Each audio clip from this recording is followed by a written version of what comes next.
उस मंडल की ही सदस्य है। बात गंभीर है, थोड़ी गंभीर बात सुनिए। तत्व तीन है, एक है ब्रह्म तत्व, एक है जीव तत्व, तीसरा है माया तत्व। फिर ये चौथा तत्व गुरु तत्व कहां से आ गया? प्रश्न है।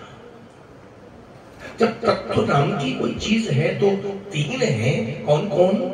ब्रह्म तत्व, जीव तत्व और माया तत्व। वो ब्रह्म है, हम जीव हैं, और संसार में जो कुछ दिखाई दे रहा है वो उसी की माया है।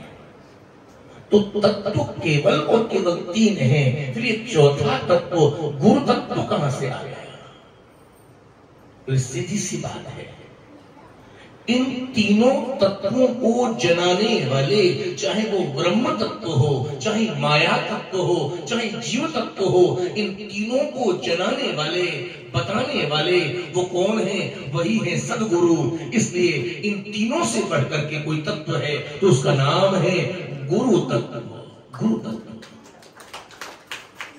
आप लोग गाते तो हैं, गुरु गोविंद दो खड़े काके लागो पाए, बलिहारी गुरु आपने जिन गोविंद दियो बताए। जरा विचार करो, यदि हमारे जीवन में सदगुरु नहीं हो, गुरु कृपा नहीं हो, गुरु दृष्टि नहीं हो, तो कौन बताएगा ये गोविंद है, ये ब्रह्म तत्व है, ये जीव तत्व है? अरे ब्रह्म और जीव में और माया में क्या भेद है, क्या अंतर है? इसको जनाने वाले ही गुरु है। एक हमारे वृंदावन के संत हुए श्री उड़िया बाबा जी महाराज, सिद्ध संत। एक कोई नवयुवक उनके पास पहुंचा। ये अतीत की घटना है, लगभग मैंने भी महापुरुषों से सुनी है, 50 वर्ष पूर्व। एक नौजवान पहुंचा सिद्ध संत उड़िया बाबा जी के चरणों में और उड़िया बाबा जी से पूछ लिया, बोले महाराज एक बात बताइए, कि जितने भी संत हैं ये गुरु महिमा का बखान करते हैं, गुरु तत्व की विवेचना करते हैं, कहते हैं जिसका गुरु नहीं उसका जीवन शुरू नहीं। मेरी समझ में नहीं आता कि क्या जरूरत है जीवन में एक गुरु की। मैं सुनना चाहता हूं आपकी वाणी से। उड़िया बाबा एकदम मौन हो गए। जब बाबा मौन हुए तो उस नौजवान ने दूसरी बार पूछा, बाबा आपने मेरे प्रश्न का जवाब नहीं दिया, मैंने आपको पूछा क्या जरूरत है गुरु की? उड़िया बाबा जी ने कोई उत्तर नहीं दिया।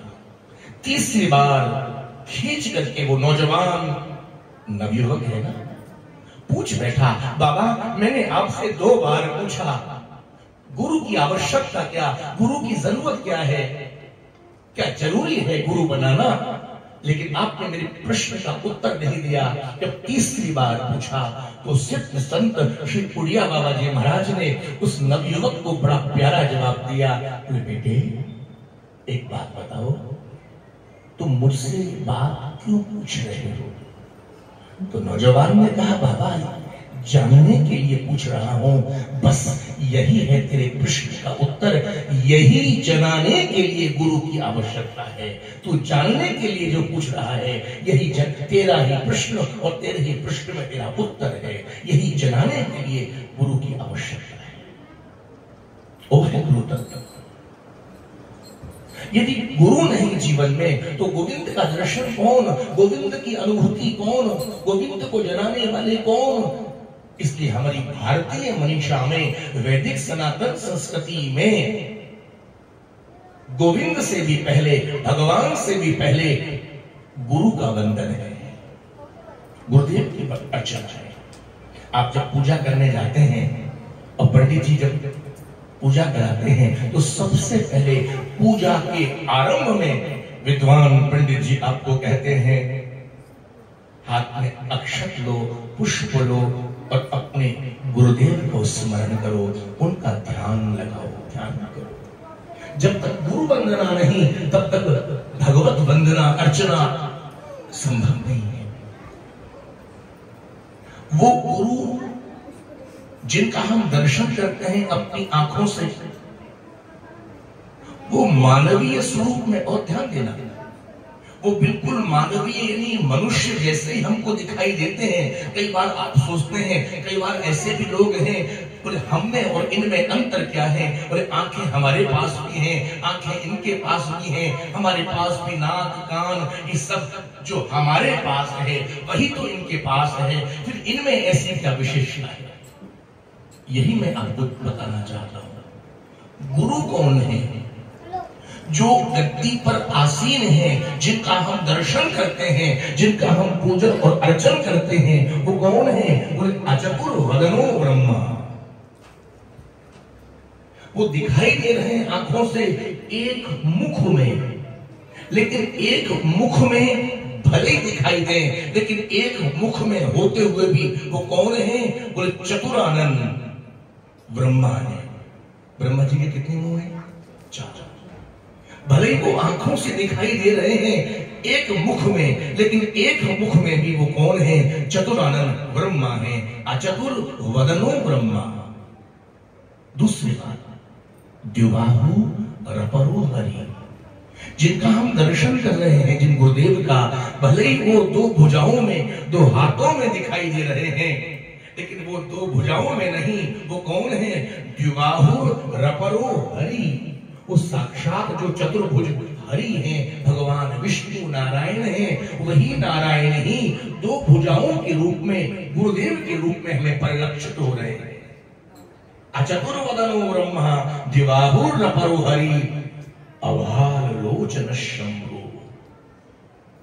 भले ही जिनका हम दर्शन कर रहे हैं गुरुदेव के मुखारविंद का, उनकी 2 आंखें हैं, 2 नेत्र हैं, अरे भले ही उनके 2 नेत्र हों, लेकिन कौन है जिनका हम दर्शन कर रहे हैं? उस साक्षात जो शिव महादेव जिनके 3 नेत्र हैं, ऐसे 3 नेत्र वाले वही एकमात्र शिव हैं, भले ही उनकी तीसरी आंख नहीं दिखाई दे रही।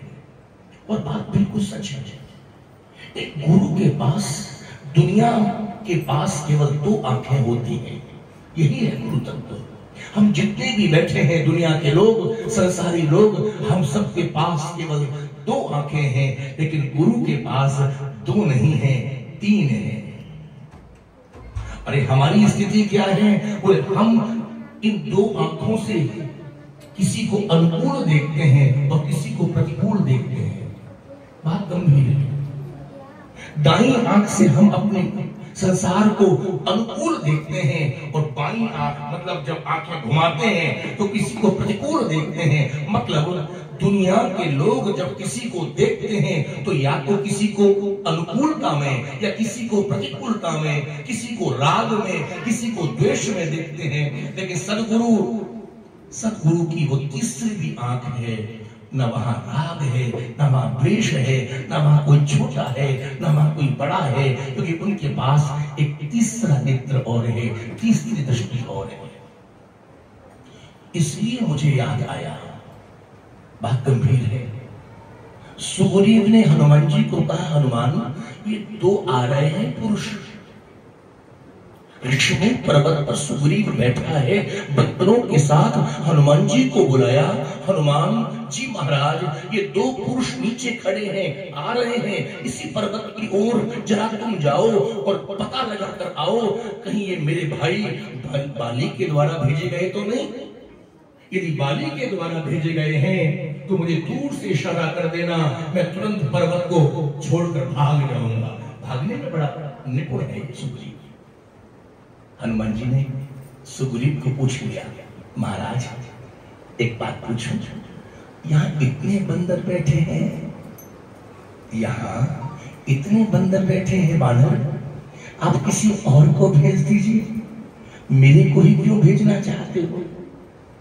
सुग्रीव जी ने बहुत सुंदर उत्तर दिया, बोले हनुमान इस पर्वत पर बानर तो बहुत बैठे हैं, लेकिन तुम जैसा कोई बानर नहीं, क्योंकि जितने भी यहाँ बानर बैठे हैं इन सब के पास केवल और केवल 2 आंखें हैं। हनुमान तुम्हारे पास 2 आंखें नहीं, तुम्हारे पास एक तीसरी आंख भी है।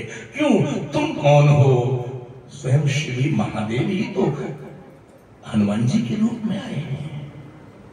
और जब तुम जाओगे तो तुम ना अनुकूलता देखोगे, ना प्रतिकूलता देखोगे, ना छोटा बड़ा देखोगे, ना तुम राग द्वेष देखोगे, तुम जो सत्य है उसी सत्य का बखान करोगे। इसलिए हनुमान जी को भेजा। इसलिए हम लोग जब हनुमान चालीसा का पाठ करते हैं, सब करते हैं कि नहीं? करना भी चाहिए।